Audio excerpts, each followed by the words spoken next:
Hello everyone, welcome to Java course on code mode. आज की इस क्लास में हम इंक्रीमेंट और डिक्रीमेंट ऑपरेटर के बारे में पढ़ने वाले हैं। तो सबसे पहले देखते हैं हमारा इंक्रीमेंट और डिक्रीमेंट ऑपरेटर करता क्या है। जो हमारा इंक्रीमेंट ऑपरेटर होता है वो हमारे जो वेरिएबल है उसकी वैल्यू को बाई 1 बढ़ा देता है, और जो हमारा डिक्रीमेंट वेरिएबल होता है वो हमारे वेरिएबल की वैल्यू को बाई 1 डिक्रीमेंट कर देता है। अगर हमारे पास एक वेरिएबल है x नाम से और उसके अंदर हमारे पास 5 वैल्यू है और हम उस पर इंक्रीमेंट करते हैं, तो जो हमारा x होगा वो हमारा 6 हो जाएगा। और अगर हम अपने x पे डिक्रीमेंट करते हैं तो हमारा जो x है वो हमारा 4 हो जाएगा, उसमें से हमारी एक वैल्यू कम हो जाएगी। तो हमने यहाँ पे अपने x के अंदर +1 किया था और हमने यहाँ पे अपने x के अंदर -1 किया है। तो जो हमारा इंक्रीमेंट और डिक्रीमेंट ऑपरेटर होता है उसका बेसिक सा मतलब कुछ इस तरह से होता है, हम +1 करते हैं और -1 करते हैं। अब हमारे जो इंक्रीमेंट और डिक्रीमेंट ऑपरेटर हैं वो दो तरह के हैं, एक होता है हमारा प्री, एक होता है हमारा पोस्ट। अब हमारे प्री के अंदर हमारे पास प्री इंक्रीमेंट भी है और प्री डिक्रीमेंट भी है, और इसी तरह हमारे पोस्ट के अंदर पोस्ट इंक्रीमेंट है और पोस्ट डिक्रीमेंट है। अब ऐसा करते हैं, इसको एक एग्जाम्पल की मदद से देखते हैं। मान लेते हैं ये हमारे पास एक होटल का रूम है और इसके अंदर हमारे पास 3 बेड हैं और हम अपने होटल के अंदर आते हैं। अब मान लेते हैं हम 4 बंदे हैं और हमें चारों को इस होटल के रूम के अंदर रहना है। तो प्री इंक्रीमेंट से देखते हैं हमारा प्री किस तरह काम करता है। तो हम क्या कहेंगे, जो हमारे होटल का मैनेजर है हम उसको कहते हैं आप एक बेड को बढ़ा दीजिए। तो जैसे ही हम मैनेजर को बोलते हैं आप बेड बढ़ा दो, वो क्या करता है, वो आता है इसके अंदर हमारे पास एक और बेड ला के डाल देता है। तो मैं यहाँ पे एक और बेड बना देता हूँ। तो ये हमारा प्री था। अब मान लेते हैं हमारा यहाँ पे पोस्ट इंक्रीमेंट हो रहा है। हम जाते हैं और मैनेजर को बोलते हैं आप एक बेड बढ़ा दीजिए। तो मैनेजर बोलता है अभी के लिए आप 3 बेड से एडजस्ट कर लो, जब आप अगली बार आओगे तो आपको यहाँ पे 4 बेड मिलेंगे। तो जो हमारा पोस्ट होता है उसके अंदर हमारा जो काम है वो तुरंत के तुरंत नहीं होता, वो हमारा अगले स्टेप में होता है। जब हमने उसको कहा कि हमें 4 बेड दे दो तो उसने बेड नहीं दिए, उसने कहा जब आप अगली बार आओगे और इस रूम को यूज़ करोगे तो हम आपको 4 बेड देंगे। बट अगर हम प्री इंक्रीमेंट करते और हम उसको कहते कि आप 4 बेड कर दो तो वो साथ के साथ 4 बेड करके दे देता।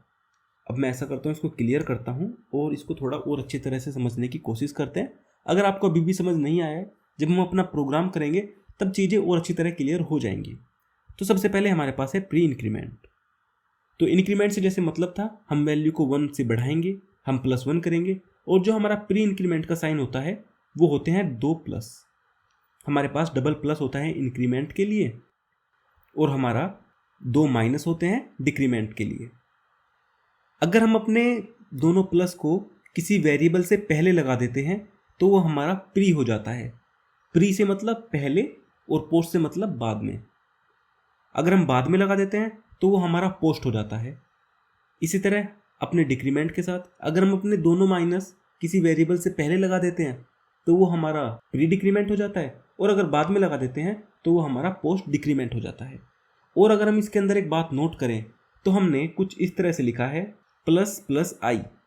तो हमारे पास इसके अंदर केवल एक ही ऑपरेंड है, हमारे पास यहाँ पे केवल i है, हम i पे ही अपना ++ कर रहे हैं। तो ये हमारा एक यूनरी ऑपरेटर है। यूनरी ऑपरेटर वो ऑपरेटर होते हैं जो हमारे केवल एक ऑपरेंड पे लगते हैं। जैसे हमारा प्लस था वो हमारा 2 ऑपरेंड पे लगता था। अगर हमें प्लस करना है तो हमें x की भी ज़रूरत होती थी और y की भी ज़रूरत होती थी, तो वो बाइनरी था। बट अगर मेरे को अपना ++ यूज़ करना है तो मैं यहाँ पे इस तरह भी कर सकता हूँ, मेरे को यहाँ पे y की ज़रूरत नहीं है, मैं ++x कर सकता हूँ। तो ये हमारा जो डिक्रीमेंट और इंक्रीमेंट वाला होता है ये हमारे यूनरी ऑपरेटर होते हैं। ये भी एक याद रखने वाली बात है, हमारे यूनरी और बाइनरी ऑपरेटर्स होते क्या हैं।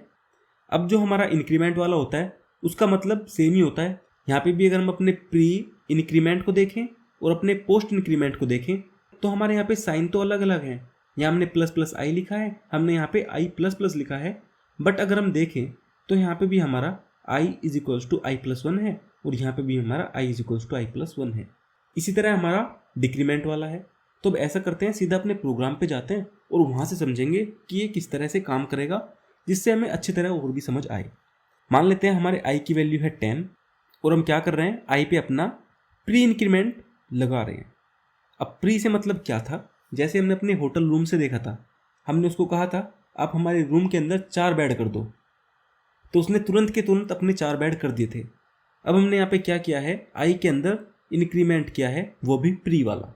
तो हमारे यहाँ पे जैसे हम इंक्रीमेंट करेंगे तो हमारी जो 10 है वो 11 हो जाएगा और वो साथ साथ ही 11 हो जाएगा और हमारे जे के अंदर अब की बार जाएगा 11।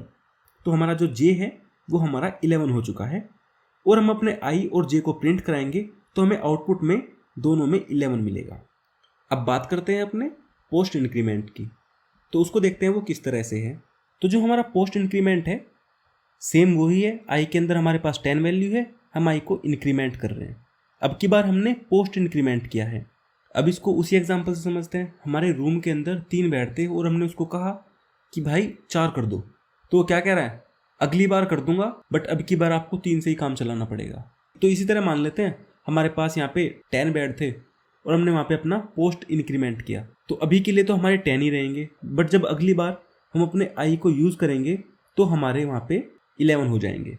तो इंक्रीमेंट है तो 10 से 11 तो होने हैं, बट जब हम इंक्रीमेंट करेंगे तब नहीं होंगे, उससे अगली बार होंगे। तो जैसे हमने यहाँ पे इंक्रीमेंट किया, हमने किया आई प्लस प्लस, तो हमारे यहाँ पे आई की वैल्यू 11 हो चुकी, बट अभी के लिए जो हमारे जे के अंदर वैल्यू जाएगी वो 10 ही जाएगी।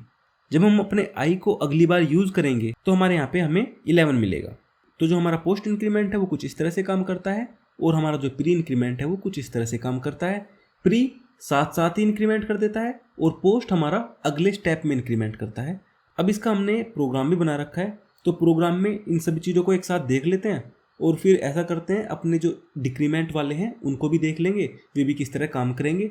वैसे काम करने का तरीका तो बिल्कुल सेम ही है, उसमें कोई ज़्यादा डिफरेंस नहीं है, बस इंक्रीमेंट में हम +1 कर रहे थे, डिक्रीमेंट में हम -1 करेंगे। तो हमारे पास यहाँ पे सबसे पहले अपनी मेन क्लास है, उसके बाद हमारा मेन फंक्शन है, उसके बाद हमने सेम ही किया है, हमने जो यहाँ पे किया था इंक्रीमेंट वाला वही सेम हमारा प्रोग्राम यहाँ पे लिखा हुआ है। तो जैसे ही मैं इसको रन कराऊंगा तो मेरे को यहाँ पे दोनों में 11 मिल जाएगा, आई की वैल्यू भी 11 हो जाएगी और जे की वैल्यू भी 11 हो जाएगी, क्योंकि हम यहाँ पे अपना प्री इंक्रीमेंट कर रहे हैं। अब अगर मैं यहाँ पे अपना पोस्ट इंक्रीमेंट करता हूँ, मैं आई प्लस प्लस करता हूँ, तो जैसे ही मैं आई प्लस प्लस करूँगा तो मेरा आई प्लस प्लस नहीं होगा, तो यहाँ से जो मेरे को वैल्यू मिलेगी वो तो अभी भी 10 ही मिलेगी, बट अगली बार जब मैं अपने आई को यूज़ करूँगा तो मेरे को वहाँ पे 11 मिल जाएगा।